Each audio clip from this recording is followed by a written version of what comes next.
and I was had an interesting last couple weeks. We've had a bout of poison ivy in our home, and I don't know how many of you have dealt with that, but we've never have in our house. And it started off, I didn't recognize it at first. My son Titus had it, and he had kind of developed it on his neck. I didn't know what it was, so we didn't treat it with anything. And it kind of went away, but then it started going all over the face, and I realized it wasn't looking very good. So by the time we got to the doctor, it was not looking good. But the doctor prescribed some steroid medication, and they were oral pills for him to take. And the doctor was very clear with me that I needed to make sure I was following the directions, because he started off taking 3 pills 2 times a day, and then it tapers to 2 pills 2 times a day. Anyway, that's a lot to keep track of. So I almost followed the directions completely. We got to and the reason why, it's a good reason why, but when we got to the last 2 pills, that day on the way home from school, I noticed my son Cole was developing it around his neck, and I didn't even recognize it at first what it was. Then it clicked, it's poison ivy again. So that night, I made a doctor's appointment for the next evening for him after school. But I thought, we've got to get this kind of under control. So I gave him Titus's last 2 pills to try to ease it. And that did help. In the morning when he woke up, he looked better. And by that time, Titus's had looked good also.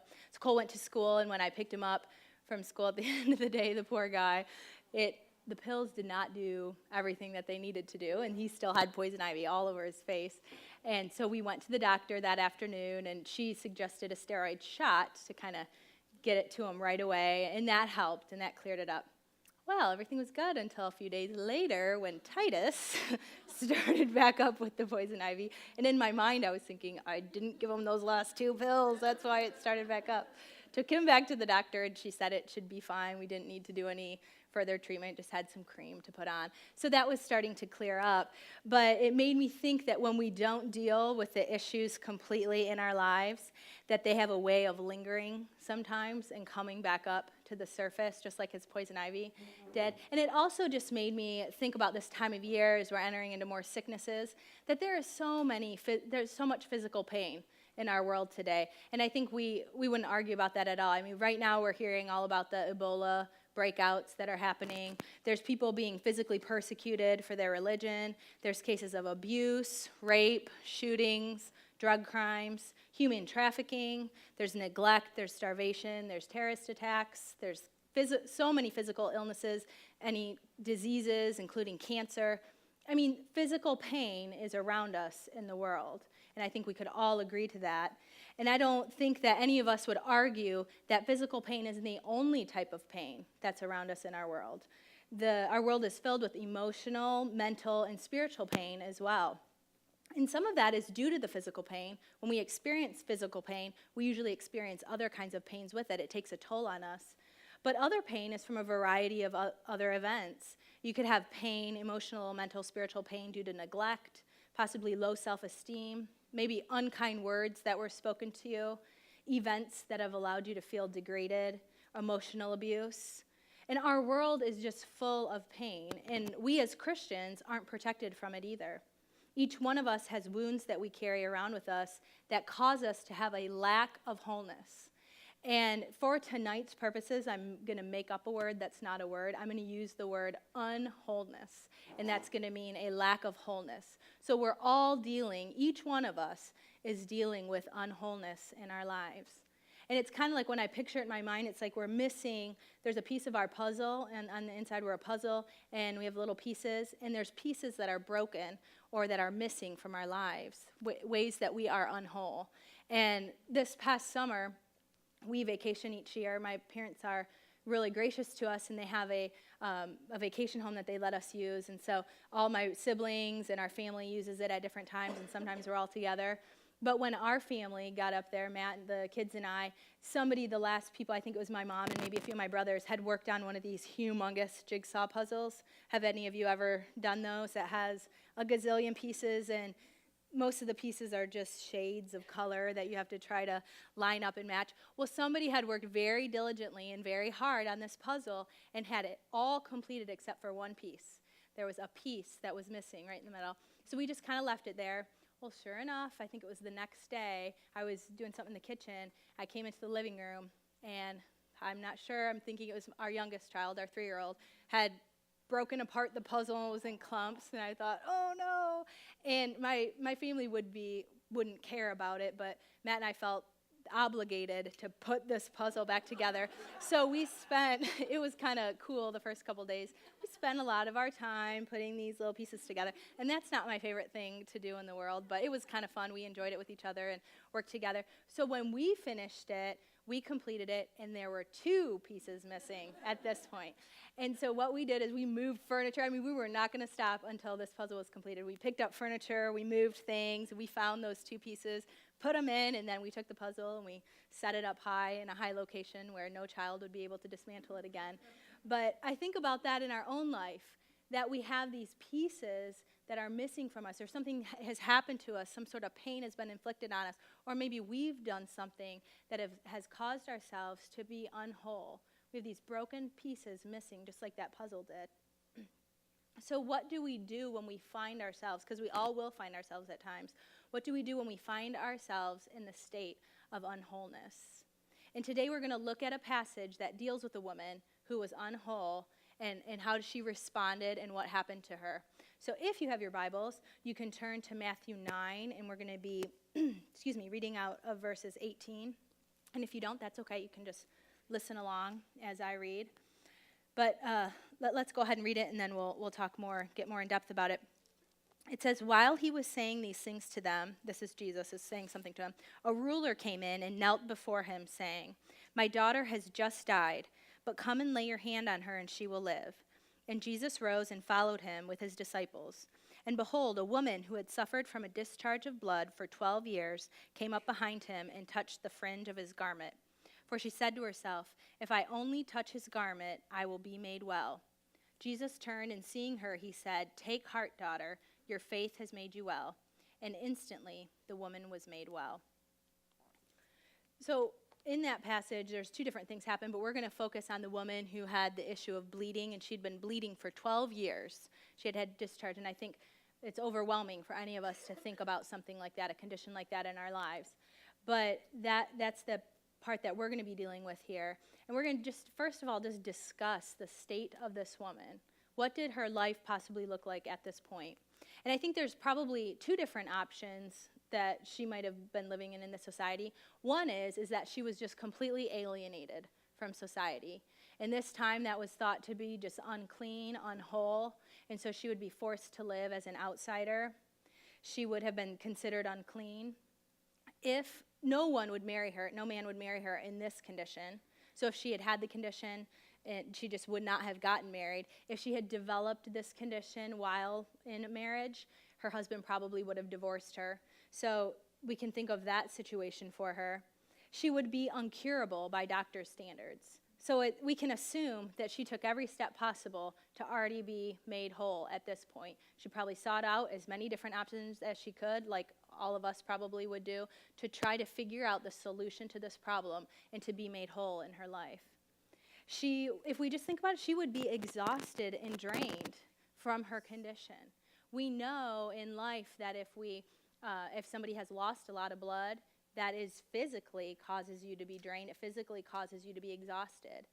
And this physical part of her, this bleeding, not only probably caused her to be physically exhausted, but then all the other issues that would come with that, being considered unclean, being alienated from society, that can take a toll on you emotionally and mentally and spiritually. She was probably just drained completely as a person. And I'm sure she felt like she was out of options and out of choices in her life. And how many of us feel like this at times in our lives? Or maybe we're experiencing it now.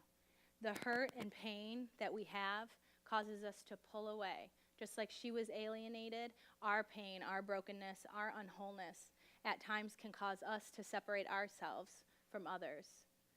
How many of us feel incurable, like the incurable, there's no solution to our problems? Like this is never going to get better. At times, how many of us feel unclean? How many of us feel exhausted from the things that are holding us down or from the broken pieces of our lives? So it could be something physically for us, but it might be something deeper, something that's inside of us, emotionally, spiritually, mentally, something where we feel weighed down, we feel exhausted because of the pain that we're experiencing. And how many of us feel like we're out of options? Like we have nowhere else to turn. We're not sure what to do next because of the pain that we're feeling, because of the unwholeness that we're feeling in our lives. And when I was thinking about this, I thought it might not even be something that we connect in our minds. It might be a hurt or brokenness that's happened in the past, and we're now reacting to it or dealing with it in different relationships in our lives now. Maybe it's a past relationship from somebody that's caused us to live in tension or pull away from our husbands.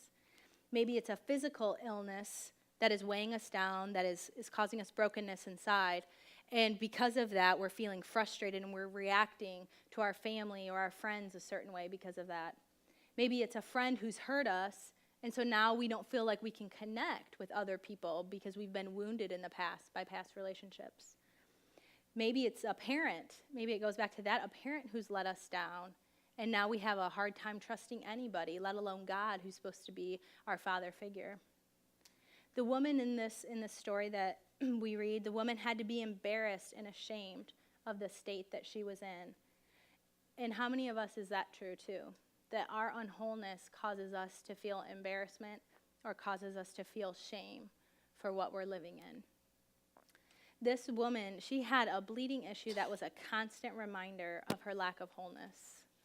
She wasn't able to escape from it. There wasn't things that she could do. It was constantly reminding her of her state in society and what her life was like.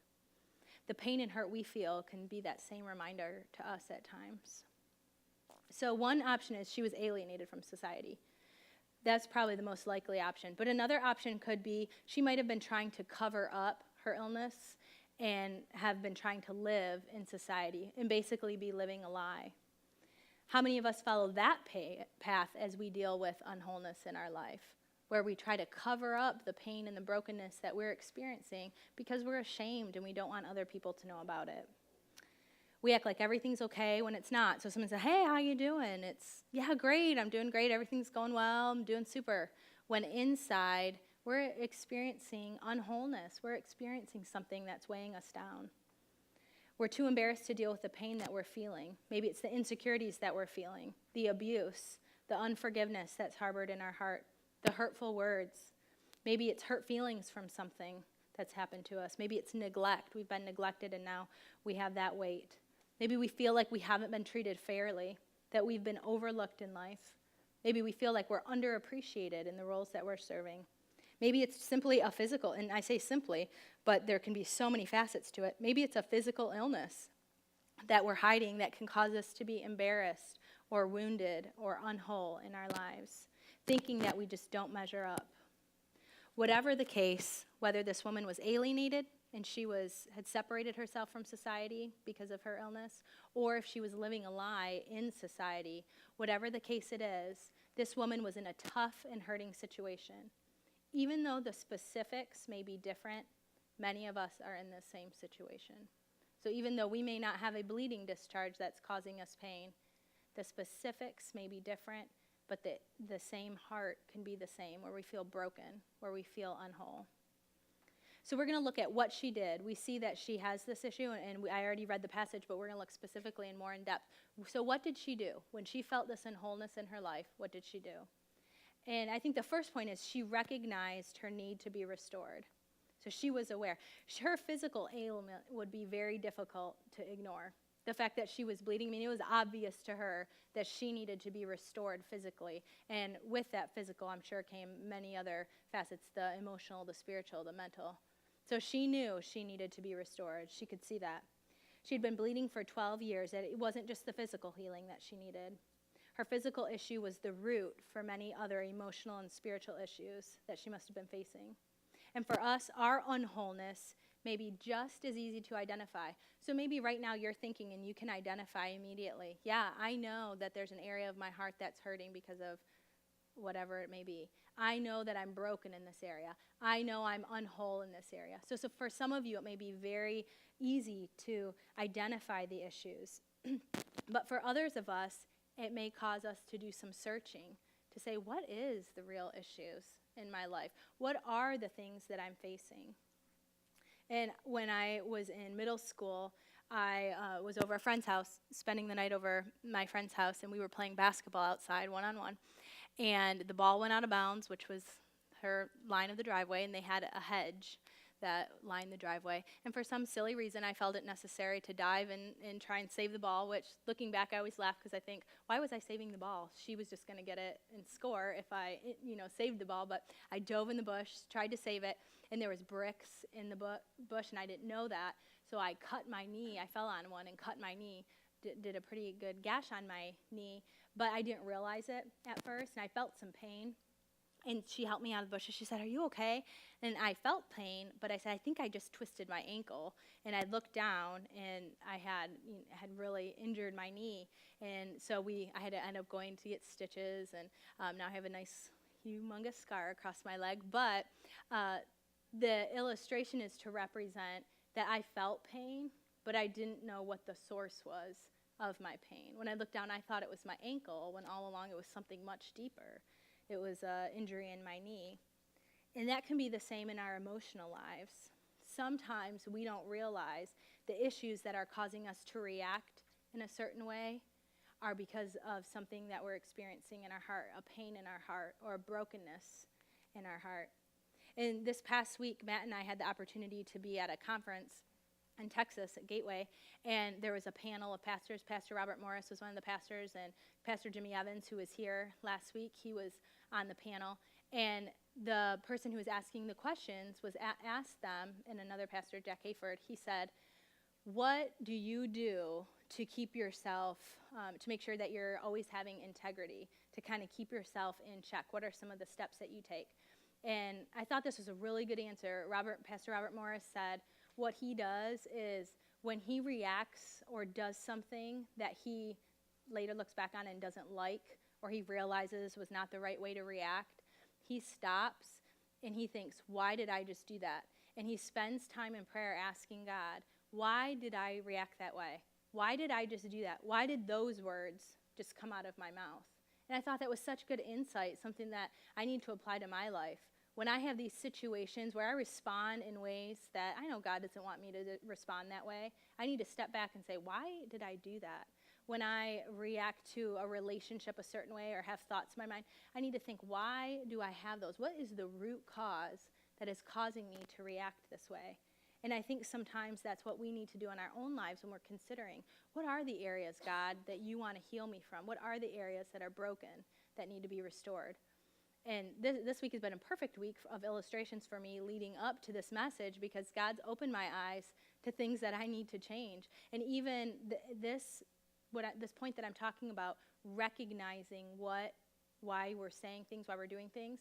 Matt and I, my husband, were talking about something, and I was feeling really insecure about it, but my reaction was to become very defensive.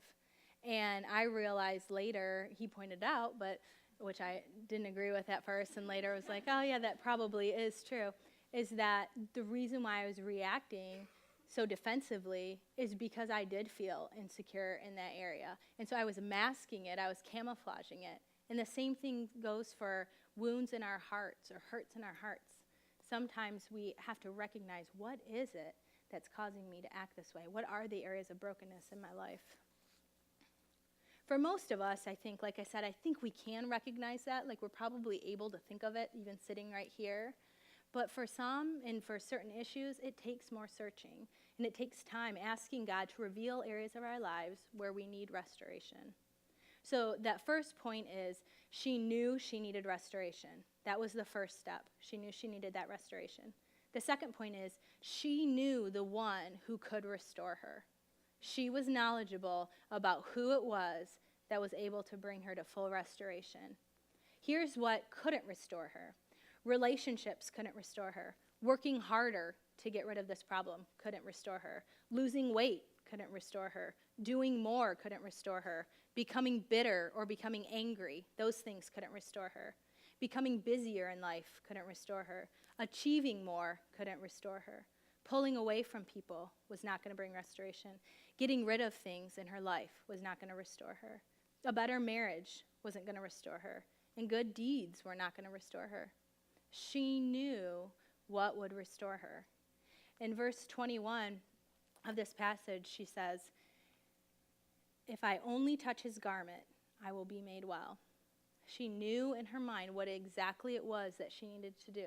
She said, if I only touch Jesus' garment, the hem of his garment, I will be made well. She was knowledgeable of what it would be to restore her. Jesus had the power to restore her, and in this instance, he restored her physically, and in turn, we just know it was more than just a physical healing there. It was a restoration of her emotionally and her spiritually in her life. Are we at a point in our lives where we realize that Jesus is the only one who can restore us? I know I have faced many times in my life, that list that I just read, where I look to those things to bring me restoration. I think, I can do this. I know God can restore me, but it just makes sense for me to try this on my own. If I just do this first, God would want me to be responsible. If I just work a little bit harder, if I just do this, it will bring restoration to me. That will start the healing process. When God is saying, no, that's not what I desire for you. I desire for you to know that I am the source of restoration, that I am the only one who can make you whole. Not that he doesn't use other tools to come around us and support us, but it's the acknowledgement of only God is able to fill those broken places in our hearts. The responsible and wisest thing to do, even though I at times think the responsible thing to do is to work harder at it, what God is saying is that the wisest and responsible thing to do is to recognize that he is the only one that can bring restoration for us. Many of you are very familiar with Psalm 23, where David is writing a psalm, and he says, the Lord is my shepherd, I shall not want. He makes me lie down in green pastures. He leads me beside still waters. He restores my soul. And I just love this picture. It's a beautiful picture that's painted there of God being a shepherd to us, allowing us to rest and restoring us from the areas where we're feeling anxious, the areas where we are unwhole in our lives. What does the restoration process then look like? Because we can say, so she knew she needed restoration. She knew the one who could restore her. But what does that practically look like in our lives? And it's not a magic pill that we take and immediately find that restoration. This woman in this story, she had instant healing. I mean, that is a testimony. That is an awesome experience that she had immediate healing. And that can happen. God is able to supernaturally touch us and cause instant physical healing. He's also able to cause instant emotional, spiritual healing in our lives. But sometimes it looks a little different than instant healing.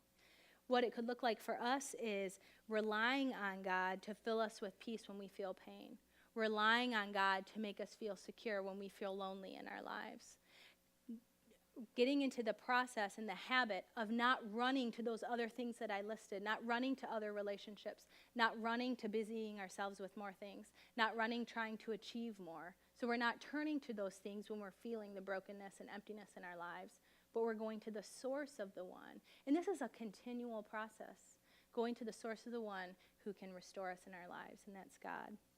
It's worshiping God in the state of our pain.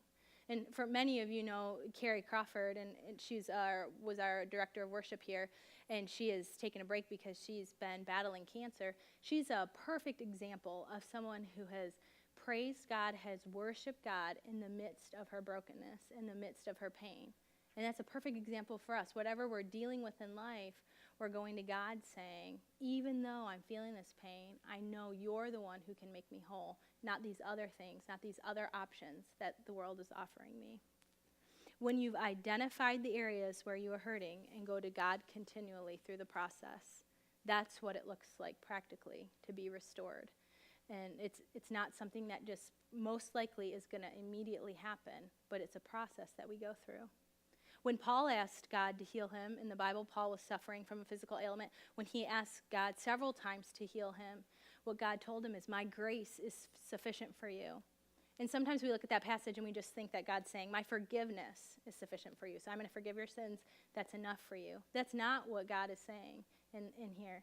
What he's saying is his grace encompasses everything that we need to get through life. We don't have access to the Father except for grace.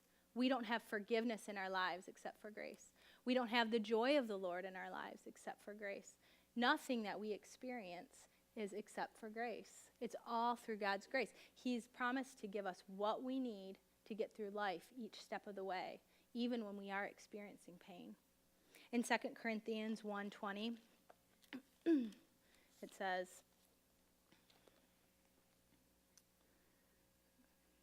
For all the promises of God find their yes in him. That is why through him that we can utter our amen to God for his glory. God is faithful to what he's promised us. He's faithful to carry us through situations, but it's a constant process of turning to him to fill those voids in our lives. Everything that we need is found in Jesus.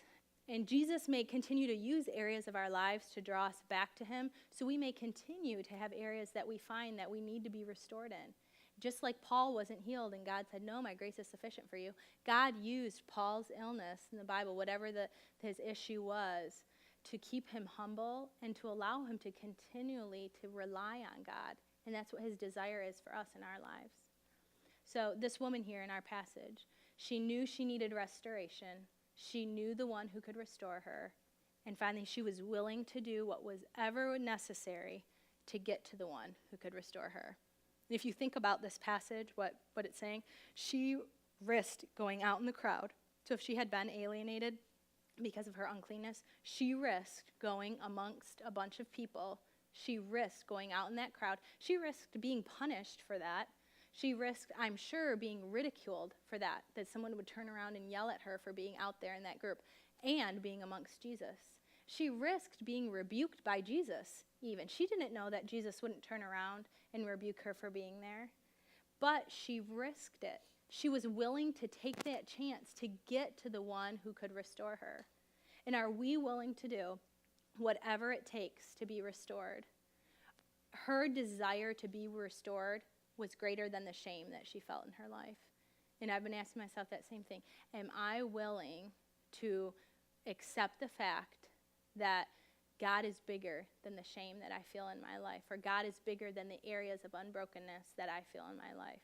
Because her desire to be restored was greater than that. Are we willing to do whatever it takes? Are we willing to break off relationships to be restored? Are we willing to change our lifestyle so we can be restored? Are we willing to change our schedules so that we can spend more time with God, asking for restoration in the areas that we need it? Are we willing to seek help?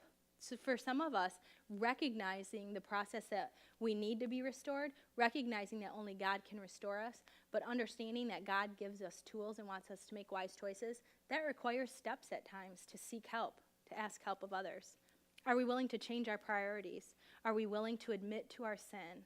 Are we willing to seek forgiveness? Are we willing to be obedient? Are we willing to allow God to change us?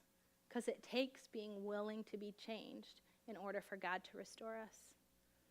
When this woman is able to press through the crowds, so she's moved through the crowds in order to get to Jesus, because remember, he's getting up and he's moving somewhere else. He's going to go heal another woman in this story. But she's willing to press through the crowds and touch the hem of Jesus' garment. Here's what happens. And I love what Jesus responds to her, what he says to her when she touches him. He knows, he feels that somebody has touched her. He feels the healing actually come out of him. So he knows he's healed her. But he turns to her and he says, "Take heart, daughter. Your faith has made you well." And instantly the woman was made well. Jesus calls her daughter, speaking to her with the tenderness of a father. And I just love that's how he looked upon her. He wasn't angry at her for pushing through to become healed. He said, "Take heart, take comfort, daughter," with that tenderness. And for some of us, understanding the tenderness of a father to a daughter is hard because we may not have had the best example as a father. So that may be difficult for you. But understanding that God's love for us is greater than anything else. And he tells us, take heart, find comfort, and take heart that you have been healed. Your faith has made you healed. It's the faith, knowing that I'm the one who can heal you. You are willing to risk it just to touch me. He says, take heart, find comfort in that. And we have to find that comfort too, that our faith and reliance on God is what is going to restore us. It's what's going to fill those missing pieces in our lives. It's what's going to make us whole. It's what's going to fill the brokenness. So we know that she knew that she needed restoration. She knew the one who could restore her. She did whatever was necessary to get to the one who could restore her. But here's one final point. She needed Jesus the same amount the next day. So she has had this miraculous healing. She's touched Jesus' garment. She's had this problem, this bleeding issue for 12 years of discharge and bleeding. And she's been healed. She's been physically healed. She's been probably emotionally and spiritually healed. But the restoration process didn't stop right there. It wasn't that she was restored forever. She needed Jesus just as much the next day. She needed to rely on Jesus every day forward in order to get through life. And the same is for us. Jesus can restore us in an area of our lives, but we have to constantly be going to him and relying on him as we live life. Now, I know I can look back on my life. I can see areas of my life that God has restored in me, areas of pain, areas of brokenness that I've been able to be victorious in because God has restored me. But I also know that that's not the end of the story. He is constantly opening my eyes to new areas. They're not new areas to him, but they're new to me, areas that he wants to restore. Just like I was talking about when Pastor Evans was saying, evaluating, Pastor Evans and Pastor Morris, they were saying evaluating why we respond in a certain way, why we do the things we do, why we say the things we do. God is constantly opening my eyes, and I'm praying for him to open my eyes to areas that I need to be restored in. And I just want to leave you with this final thing. Jesus is willing to touch us in the state of our brokenness so that we can be made whole. And in that passage, we see that with this woman. Jesus wasn't set off by the fact that she came to him. He didn't say, oh, again, here she is again. And he doesn't do that in our lives. He's not saying, oh, great, Mary, she's got another issue that she has to deal with, because I have a lot of issues, let me tell you. But he is saying, good, I'm glad you've come to me. Take comfort, take heart. Your faith has made you well. He wants to restore us. And it's hard sometimes to get past the shame that we feel or the embarrassment that we may feel. And it's hard to evaluate our lives, to sit and evaluate our lives, to think, God, what is it that you want to do in my life? What are the areas that you want to make me whole? But that's what God's desire is for us. And the hope is that we serve a God who's able to point out those things to us, but who's able to heal us and make us whole and restore us. He doesn't just point it out and allow us to sit and wallow in it. He gives us an option. He gives us the path of life by restoring us. And what we're going to do now is we're going to have a time. There's a song that I think is just a powerful song that we're going to listen to and just have some time of worship even. You can sit if you want. You can stand if you'd like to. But I'd also like this just to be a time of reflection for you. As women, as busy women, we oftentimes don't get a time just to sit. And maybe you don't get a time very often to sit and connect with God and just to listen to God. And I'd love for you to be able to do this evening, just to open up your heart and say, Lord, what is it? What are the areas that you want to restore me in? If he's already pointed those areas out to you tonight, let this be a time where you go to him, where you start the process of restoration, where you start the process of relying on him to be your source of healing.